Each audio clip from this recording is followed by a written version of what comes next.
Gurur Brahma, Gurur Vishnu, Gurur Devo Maheshwaraha, Gurureva Param Brahma, Tasmai Shri Gurave Namaha. Chinmayam Vyapyat Sarvam, Trilokyam Sacharacharam, Tatpadam Darshitam Yena, Tasmai Shri Gurave Namaha. Tvameva Mata Chapita, Tvameva Bandhuscha Sakha, Tvameva Vidyad Ravinam, Tvameva Sarvam Mama Deva Deva, Tvameva Sarvam Mama Deva Deva. Jai Guru. Om Sahana Bhavatu, Sahana Bhunaktu, Sahaviryam Karavavahai, Tejasvinavadhitamastu ma vidvishavahai. Om Shanti, Shanti, Shanti. Mark, will you pause a moment? We've got a banging window that I need to shut.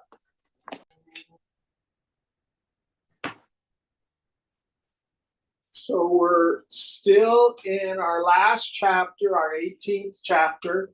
Which verse? Verse 50, 50. 50, verse 50. Mm-hmm. You help us out, please. Mm-hmm.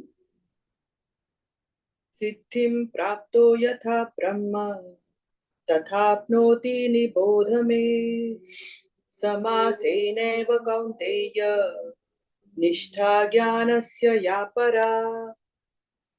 How he who has attained perfection reaches Brahman. That in brief do you learn from me, O Kaunteya, that supreme state of knowledge. So here now, Lord Krishna is going to do a bit of review. How does the mumukshu, the seeker after moksha, liberation, achieve it? What's the methodology? What's the means? What's the goal? Let's see what the Lord says. Buddhaya vishuddhaya yukto dhrityatmanam niyamya cha shabdadin vishayam styaktva ragadveshau vyudasya cha. Endowed with a pure intellect, controlling the self by firmness, relinquishing sound and other objects, and abandoning attraction and hatred. So here is the list of the preparatory practices to do. We covered a bit of this last week. Again, in the beginning class, I like to use the image of slicing a ripe tomato. In order to slice a very ripe tomato, you need a very sharp knife. If the knife is dull, you squish the tomato. So the preparatory practice is to sharpen the knife. But no matter how much knife sharpening you do, that in and of itself won't slice the tomato. First, you sharpen the knife, then you slice the tomato. So here we have a list of knife sharpening practices. So let's go through them one by one. We've covered these ideas several times in Gita, but it never hurts to go over them again. The first idea, Endowed with pure intellect. Pure intellect, buddhi shuddha, pure intellect. So when you have pure water, it means you have removed the impurities. A pure intellect does not mean I have necessarily good thoughts as opposed to bad thoughts. In the beginning, I may have to practice thought replacement. If I have habituated thoughts that are negative, that are self-obsessed, that are filled with anger and resentment and fear, regret for the past, worry for the future, I replace those with auspicious thoughts. But that is not what Krishna's getting at here. Eventually, we want to reduce the frequency and the volume of thoughts. You want to have a mental zero filter. So, Vishuddha Buddhi, an extremely pure intellect, is when you get to the point where you find silence and space between the thoughts. Next idea. Controlling the self by firmness. Yes, here we mean the little self, the small self, the egoistic self. So we make a distinction between the indulgent part of the mind, the inner 2-year-old, someone who's at the effect. Just because I think it doesn't mean I have to say it. Just because I feel it doesn't mean I have to act on it. So how do we do this? First, Sakshi Bhav. Take on the attitude or the feeling of the witness. Stand back. Watch the mind. And I like to say, just don't do something, stand there. Just don't do something, sit there. Learning. Just because a feeling, an impulse, a desire arises, doesn't mean we have to act on it. And this takes practice. Earlier on, Krishna will say, attaining to the state of yoga rudha, yoga arudha. Ashwarudha is a riding term, mounting a steed, like a spirited stallion. So we want to mount the steed of the mind. What does it mean in practice? I come to the point where I'm willing for it to be as it is for the rest of eternity. And I'm willing for it to not be the way I want it for the rest of eternity. When I have this radical, perpetual acceptance of what is. Then do as you will. But we give up the tyranny of raga and dvesha. Next idea. Relinquishing sound and other objects. Yes. So here, what we want to do is practice the shama, dhamma, and uparati. So when I see a desirable object, the mind wants to go all over it. Reining that back in is shama. Dhamma, past experience, when my mind is pushed out towards an object because of the past. And then Shankara defines uparati, which literally means sense withdrawal. The best sense withdrawal is when the senses reside in the sense centers. This is simply put meditation in action. I can have this complete emptiness. I don't let the mind get agitated because of the various sense experiences. Just let it all pass through. I'm fond of Shankara's metaphor of the wicker basket. You pour water into the wicker basket and the water just falls through. So we want to have a mind like that, just letting sensory experience pass through. Meaning the stuff people say or don't say. And remember, this is so important. Most of us are very willing to attempt to renounce our attachment to negative experiences.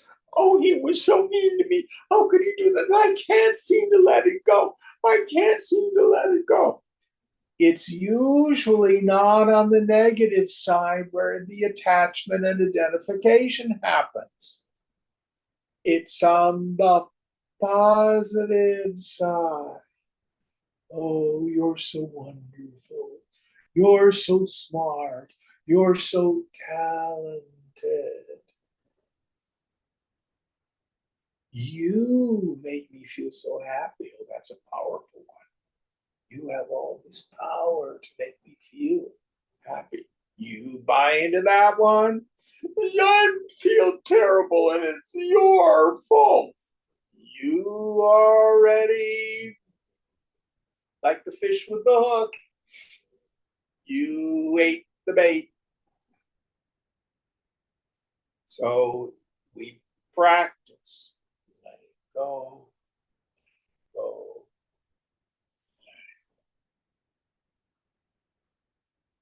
So the mind is not moved by various conducive and non-conducive environments. Stay with this sama drishta, this neutrality of vision. Next idea. And abandoning attraction and hatred. Yes. Raga and Vesha.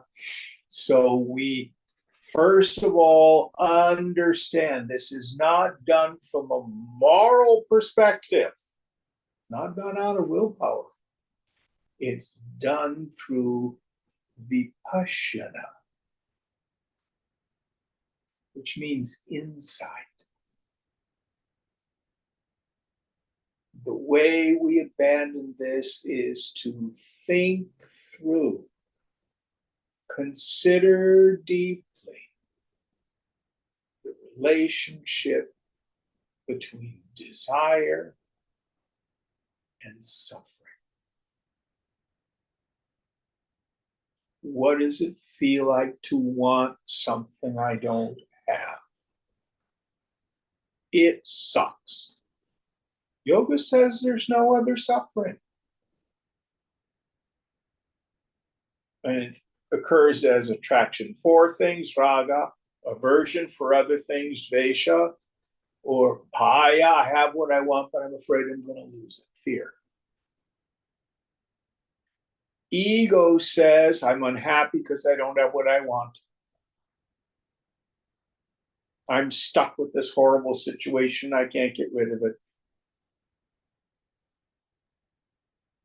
Yoga says, I'm unhappy because I'm deluded. I have forgotten what is the cause of suffering. Kama, craving. Spriha, longing. Vancha, wanting. Sangraha, attachment. Jiva bhavana, identification. It's never, ever, ever out there.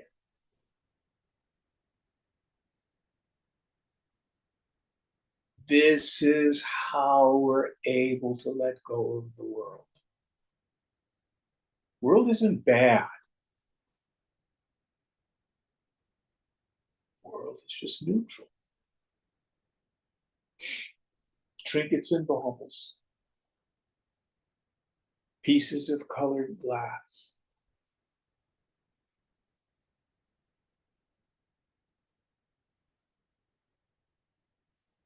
I attribute all these qualities. That's what rattles my cage. Now, again, this is not a moral issue. You can do whatever you want. And the Lord will love you. But don't blame God for your misery. We've done it to ourselves.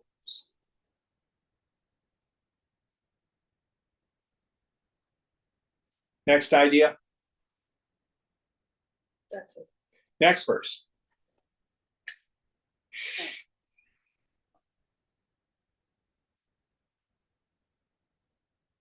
Viviktase vilagvashi yadvakaya manasa dhyana yoga paro nityam vairagyam samupashritaha. Dwelling in solitude, eating but little, speech, body, and mind subdued, always engaged in meditation and concentration, taking refuge in dispassion.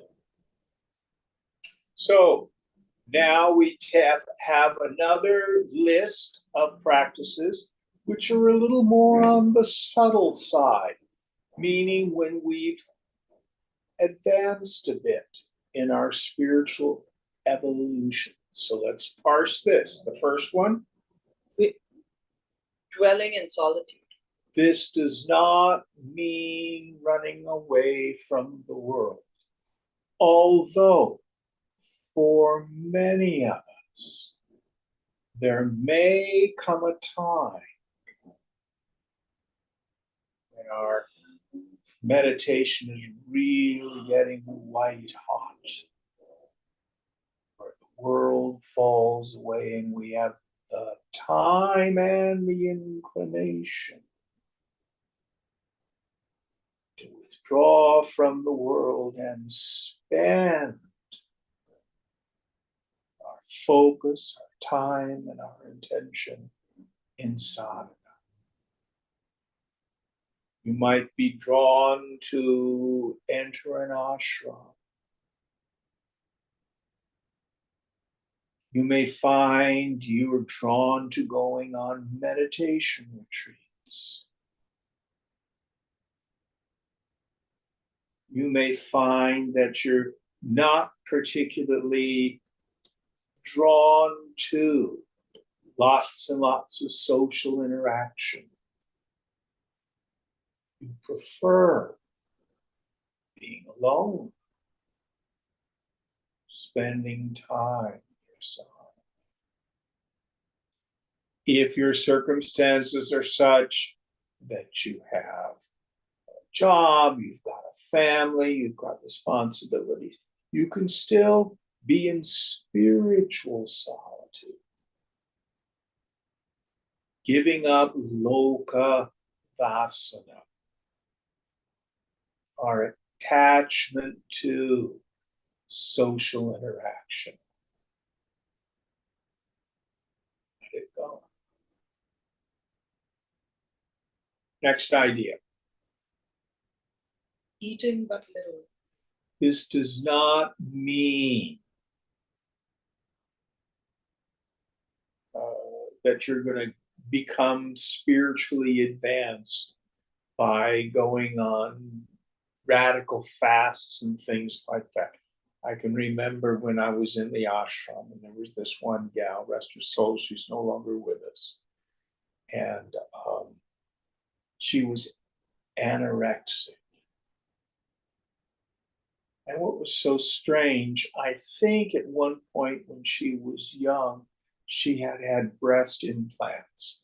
And then she could not deal with the fact that men kept paying attention to her. And she just got thinner and thinner and thinner, and she became a toothpick with breasts. It was the weirdest thing. The one thing that these guys kept being attracted to. Didn't work. It didn't work. So rather than what Gita says here or implies, I would suggest we do what the Buddha suggests, which is don't eat too much, don't eat too little. You will find that a sattvic diet will help develop a sattvic mind. If you pay attention to your body, you will probably find that you eat purer foods. You may give up tamasic things. You might find that you eat less.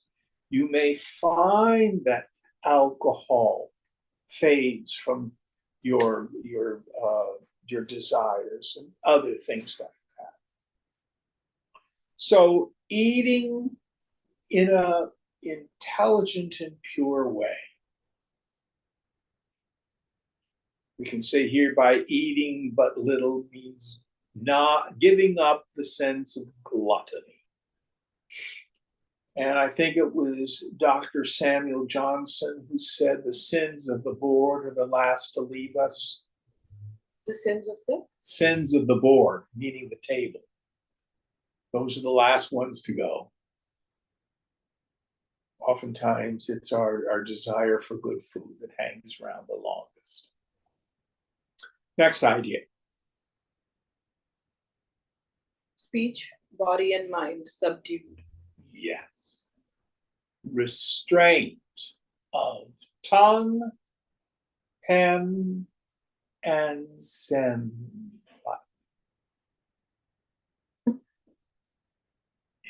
Incredibly important. There's a Buddhist frame that I love with regard to speech. Is it kind? Is it truthful? Is it necessary? Is it timely?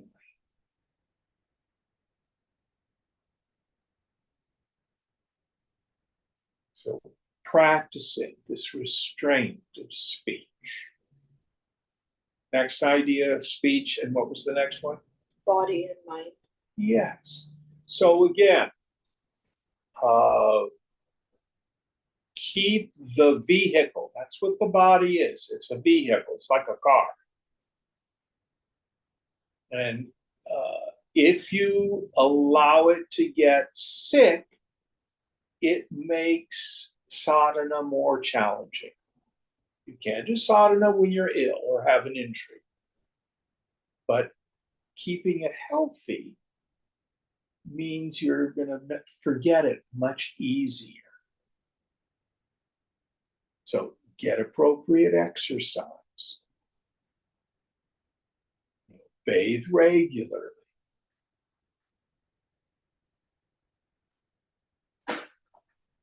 Next idea. Mind subdued. Yes. Here again, cultivate auspicious thoughts.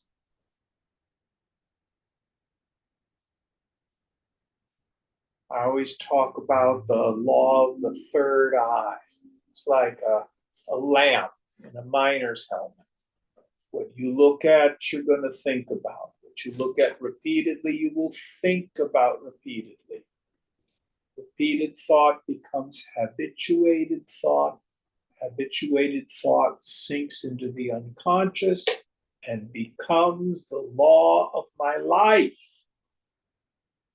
So, spending the morning resenting, regretting the past, scheming, conniving, worrying about the future. We think it doesn't matter. I'm not behaving in a bad way. Yoga says it matters a lot. Matters a lot. Because it will eventually color how we see the world.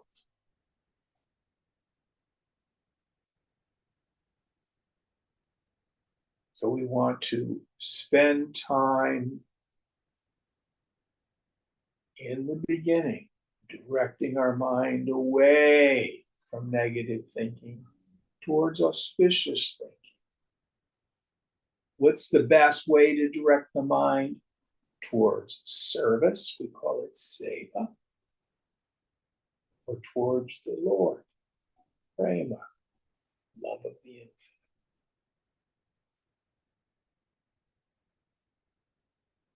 Any thoughts on this? Again, these are part of our preparatory practices. Next verse. Is that all of them? No. Oh, going on. Next idea. Always engaged in meditation and concentration. Yes. So when we now have developed some degree of purity of mind, then we can begin to develop meditation and concentration. The capacity to bring the mind to a single point. This means in my meditation seat, if I'm, for example, using the mantra, I'm doing japa, when other thoughts arise, I bring it back to my mantra. If I'm in the world, Swamiji always used to say, put your mind where your hands are working. If you're writing code, just write code. If you're doing the dishes, just do the dishes. Developing single pointedness of mind, what the Raja Yogis call dharana. And then this matures into meditation. Those of you who do these Goenka Vipassana retreats, concentration, the scanning of the body, or focusing on the breath on your upper lip. Who's done that kind of stuff? Deeper forms of meditation, inquiry into the nature of the self. Who am I? Next idea. Taking refuge in dispassion. Yes. Yasa Vairagyacha, as Yoga Sutra says.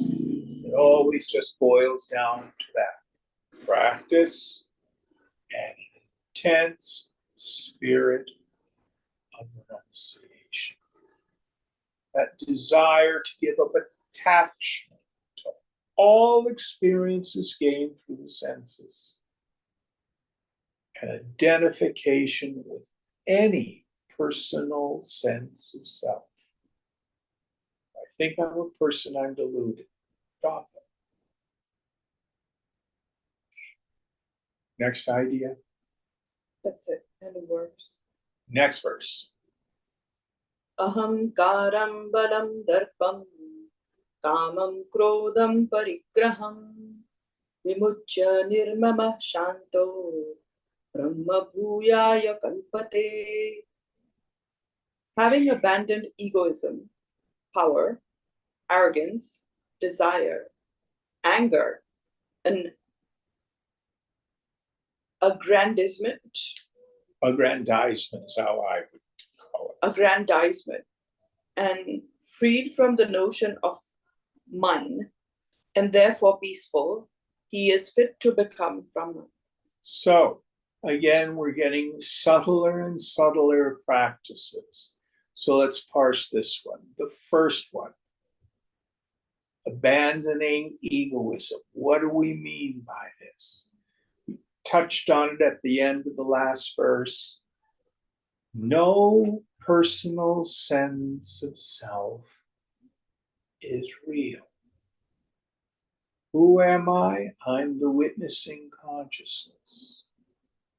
If the idea of Jim or Deepa or Hugh arises, know that it's rooted in ignorance. Do our best to let it go. And the root of all of that is I think I'm the body. And then from that, these other kleshas, these other afflictions or defilements will arise. What's the next idea? Power, abandoning Yes. power. Thinking I am powerful. This can be a trap for the Raja yogis, where we want to acquire siddhis, powers. But even for the person in the marketplace, in the corporation, in finance, in politics, this idea of personal power.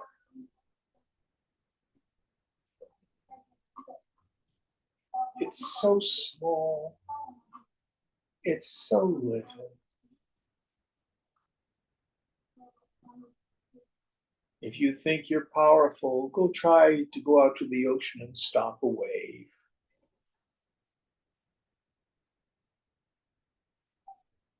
We have so little power. And freedom comes from giving up the desire for personal power. Let Ishvara do it. Let Krishna. The Master Jesus used to phrase it this way: I of myself do no thing. It is the Father within who doeth the work. This is what we call Ishvara Pranidhana, trustful surrender to God. I can't, he can, I think I'll let it. That's the shorthand for it. Next idea.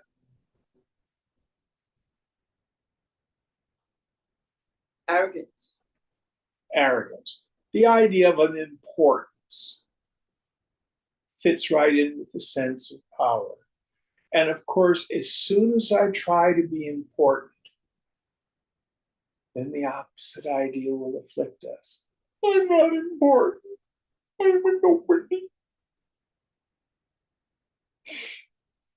I was talking with a young man, God bless him.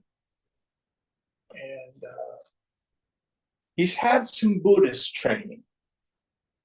But he said, oh, my mind attacked me, and I was all caught up in low self-esteem.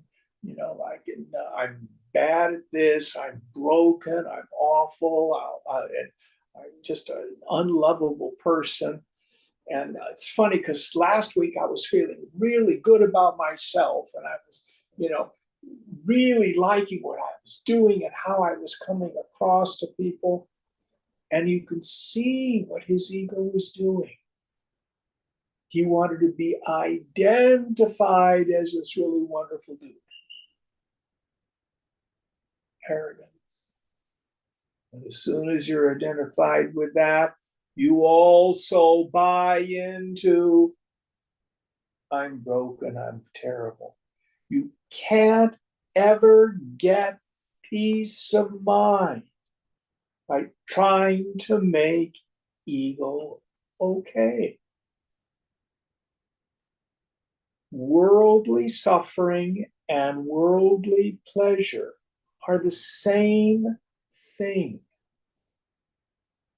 They're like the heads and tails of a coin. You get a nickel, you can't get half the nickel. You got to take the heads and the tails.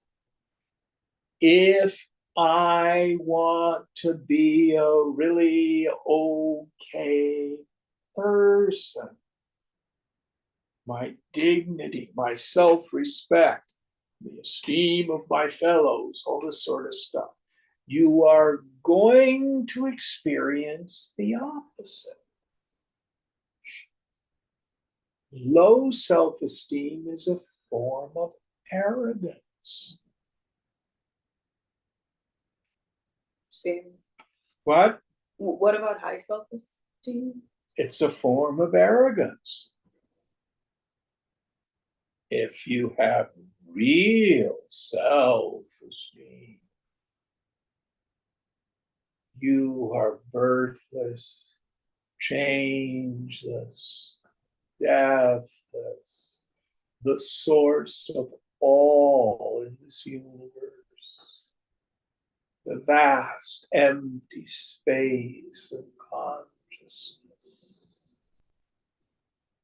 Esteem that. You see the difference?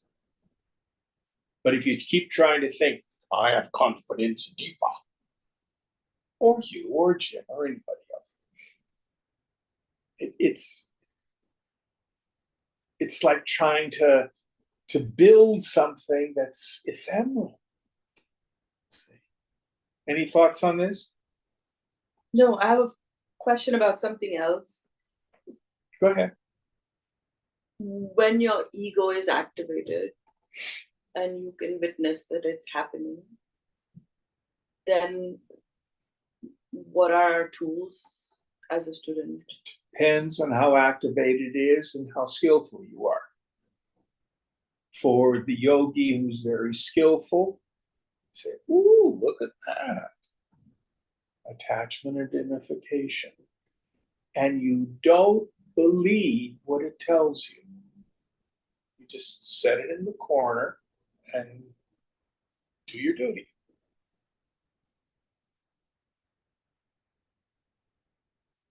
Did that make sense? Mm-hmm. Probably the best example of this is what the psychotherapists get trained to do. So in the therapeutic environment, you have the phenomenon of transference. The client says, you're just as terrible as my mother. No, you're not. They're superimposing this on what's called transference. Countertransference, when the therapist reacts to it.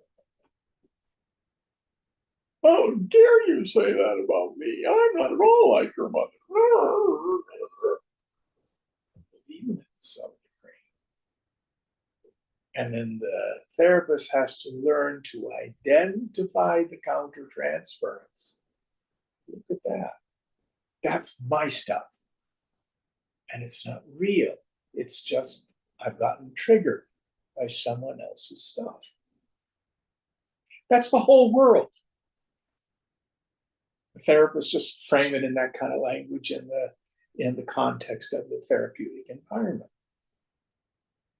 But people will come along and they will go, data information at you. Transference. You are blah, blah, blah, blah, blah, blah. And ego will say protect, defend, rationalize, explain, or if you get really subtle, reframe it. Well, that's just their stuff. I'm really an okay person. What yoga says is drop the whole thing. Who am I? Chidananda Rupa. Not a person. Don't go down the rabbit hole of ego. Now, if we're not subtle enough to catch that, restraint of tongue and pen and send, that is a good place to start. If you're really triggered, walk away. I was talking with a fellow, terrible situation he's in. His wife has the early onset of Alzheimer's, and it's presenting. She's paranoid and she goes into rage events. And he gets really triggered because he's got PTSD from an abusive childhood. Now, yeah, he's taking Xanax, but that's not going to solve the problem. The best he's able to do is when his wife is raging, he walks away. He doesn't engage with her. It's the best he can do. But it all depends on how activated you get.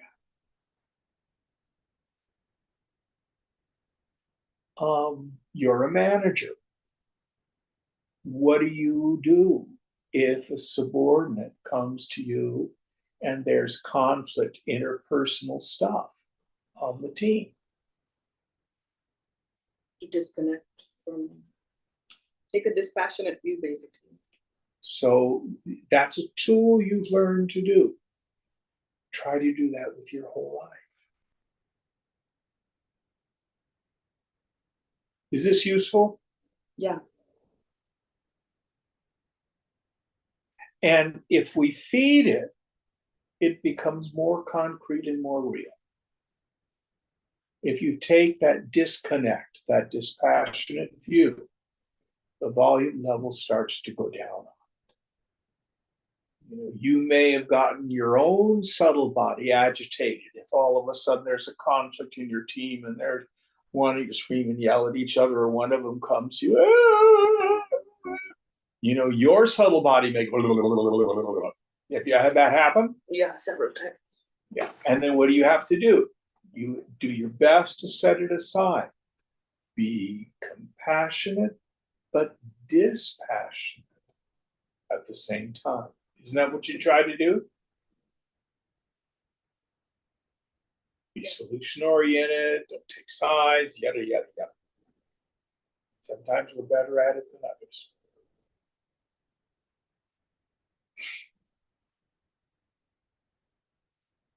All right, next idea. Desire, anger, and aggrandizement. Yes. So the words are kama, krodha, and what's the third one? Kama, krodham, parigraham. Parigraham. So grabbing, extreme attachment, grabbing. So kama, I prefer to translate it as craving. It's when I'm rooted in this idea, getting what I want will make me happy. And we're back to this notion you can't flip craving off like a light switch. It is not a moral problem. Only way we get free from craving is to see its fundamental relationship with dukkha. There I am wanting again. Ugh. And, Jim, the broken record. Tell me this is the first time you've felt this. Tell me this is the first time this circumstance has arisen in your life. Same situation, just the names and faces change. As talking from my own experience, it's so boring and it's so repetitive. When are you going to let it go, Jim? That's the only way we get free from karma, through insight.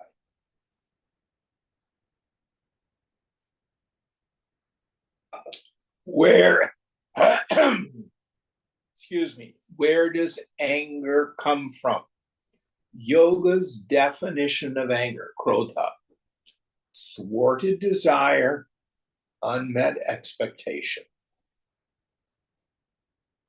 Well, if someone cheats me, don't I have a right to be angry?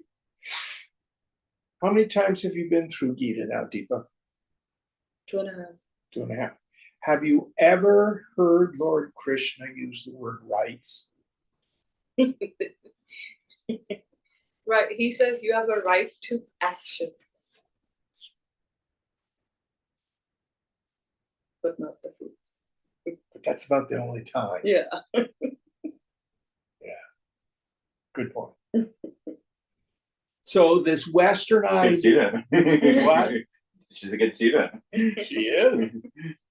A right, excuse me, a right to what? We have thy right is to action alone, never to its fruits. Ah, yeah, yeah, yeah. That's from the Karma Yoga teaching. But this idea of someone cheats me, don't I have a right to be angry? You know, if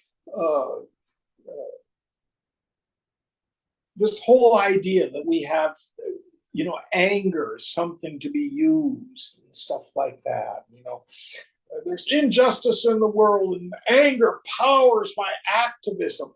That's fine for those people who want to go there. But you can act even against injustice with Shitala Manasa, with coolness of mind. If you want an example of this, I always like to invite people to rewatch the movie Gandhi. Because Gandhi had a terrible time with his anger. He admitted it. And he worked tirelessly, active nonviolence, not pacifism. He wasn't passive about anything. But he wanted to act in a way maintaining his love for the British. They're our elder brothers. Not the way most people move in politics today.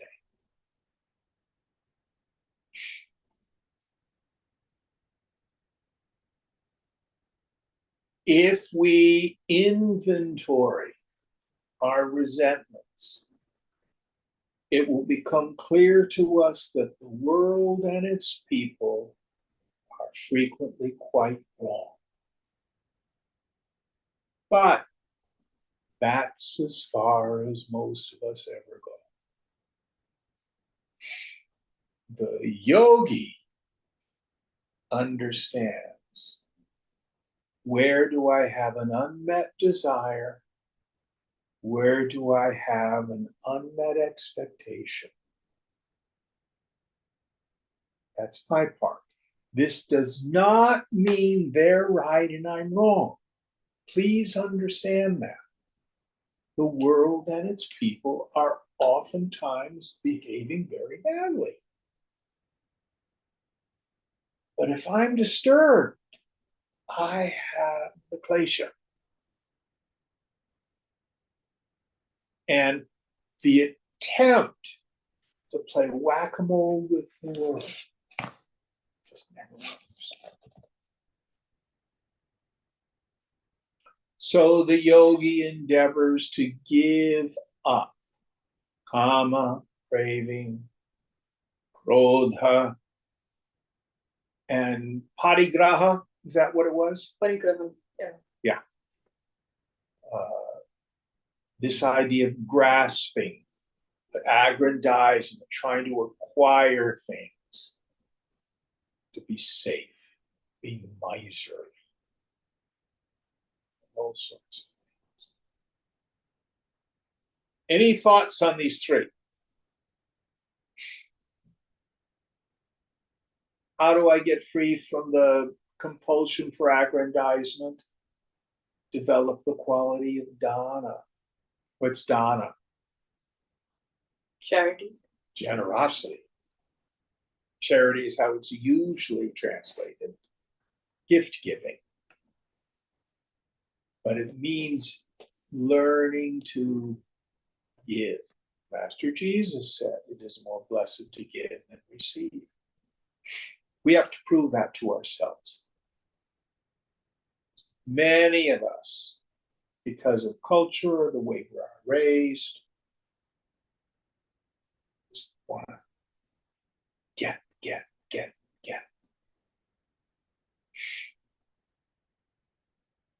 Fear is what's the root of all that. All right, next one. Sorry. Freed from the notion of mine. Yes. So, all is mine to you. None is mine to own.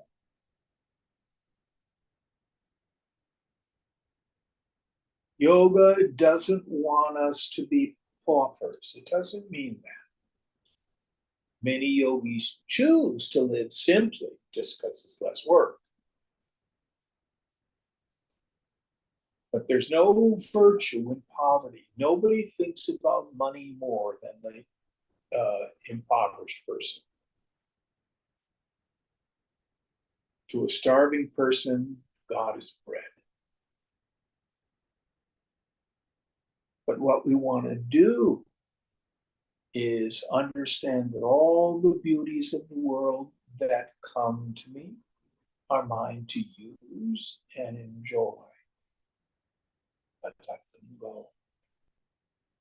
As the Hebrew scripture says, the Lord giveth and the Lord taketh away.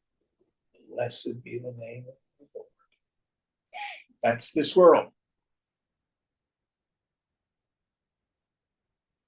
And this means home, it means relationship, it means family, it means jobs, it means bank accounts.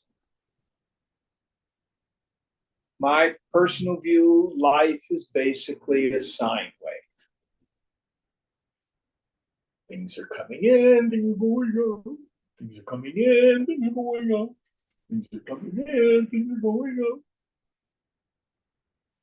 You live long enough, you see, you're fine.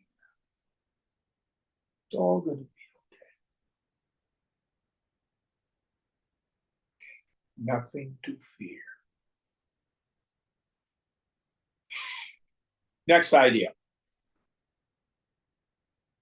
And therefore peaceful. He is fit to become Brahman. So the peace comes from a mind that is no longer afflicted by its attachment, aversion, and grasping to this world. It's no longer afflicted by egoism, by the impurities of the mind. This is the culmination of this whole list of 3 verses we've gone through.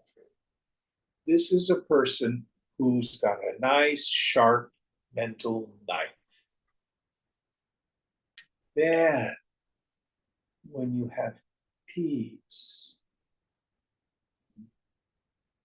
the mind is soft, struggle has ceased. Then the mind can turn easily to the infinite, to yourself. All right, next verse. Brahma Bhuta Prasannatma Na Shochati Na Kankshati Sama Sarveshu Bhuteshu Mad Bhaktim Labhate Param. Becoming Brahman, serene in the self, he neither grieves nor desires. The same to all beings, he obtains a supreme devotion towards me. Yes. So again, language falls short. You do not really become Brahman. You realize that you've always been Brahman. So as we go through our 4 Mahavakyas, Jnanam Brahma, Brahman is consciousness. I am Atma Brahma, this self is Brahman. Tattvamasi, you are that. And at the moment of realization, it doesn't say, Aham Mahatma, I am a realized soul. Aham Paramahansa, I'm a great titled sage. It says, Aham Brahmasmi, I am Brahman.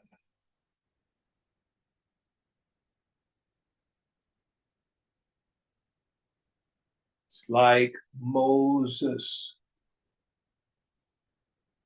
Pharaoh wants to kill all the firstborn babies.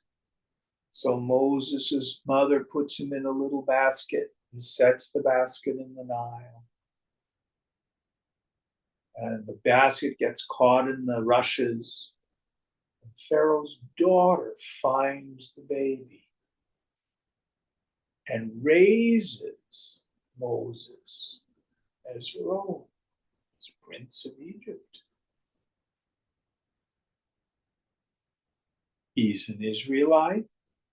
He was born an Israelite. That's who and what he is. But as he matures, he thinks he's an Egyptian prince. Then he has a realization. No, I'm not an Egyptian. I'm an Israelite. I'm a Hebrew. His being did not change at all.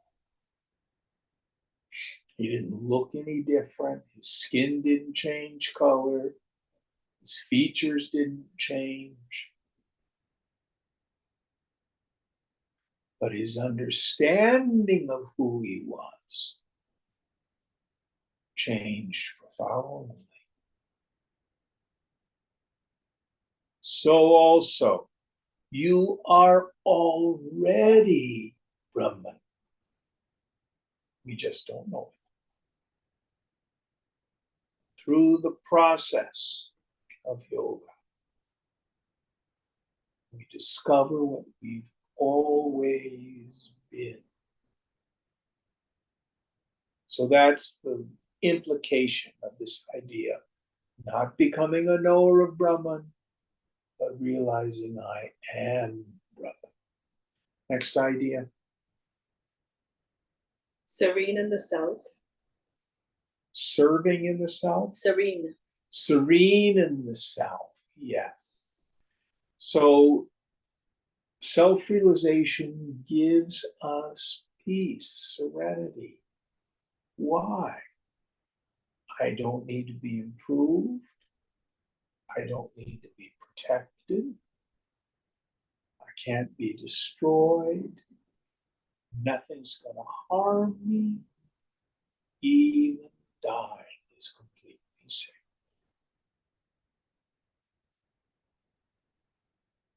So the mind of the yogi is serene with this knowledge. Next idea. He neither he neither grieves nor desires. So what is grief? Grief is the loss of something that's dear to me or someone that's dear to me. What makes that thing or person dear to me? I love it, meaning it out there brings me joy. And what knowledge shows us is it's never in the person, place, thing, or condition. I just use that to momentarily induce the feeling of freedom from craving, freedom from the suffering of longing.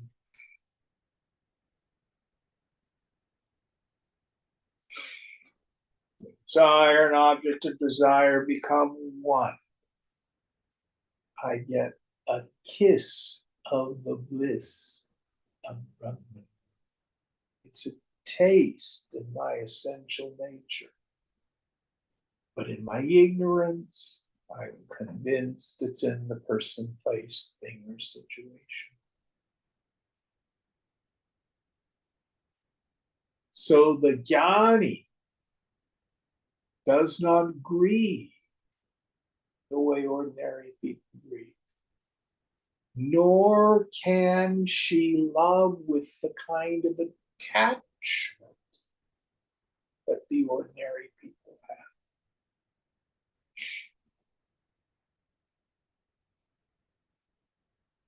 What is my essential nature? As Shankara sings in Nirvana Shataka, Chidananda Rupa, my form, my nature is consciousness.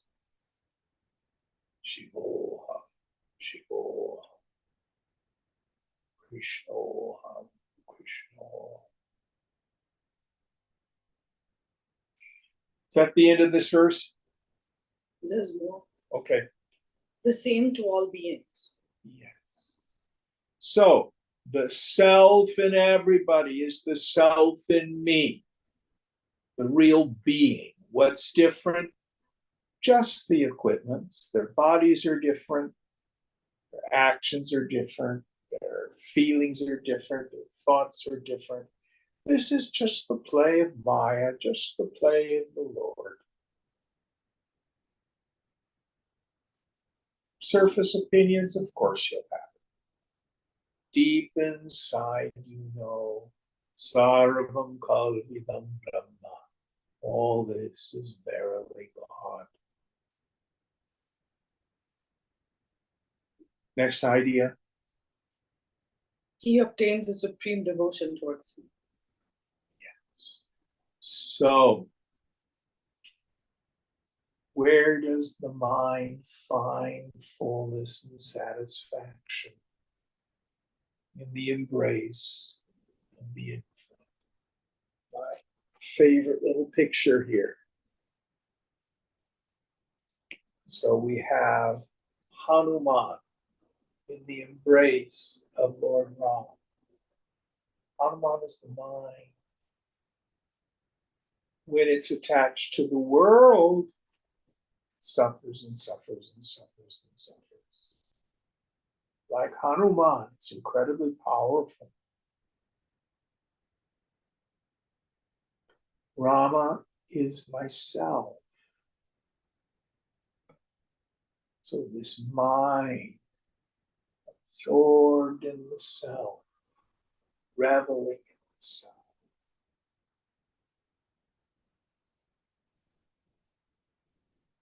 Drown the mind. Soak the mind in the roar of Om, Swamiji says in Madhukya. If that's difficult, no blame. The cause of its difficulty, attachment and identification. How do I more easily revel in the self?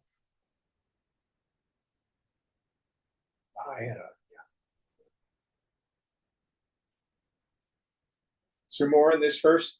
That's it. All right. I think this is a good place to stop. Any thoughts or questions before we end?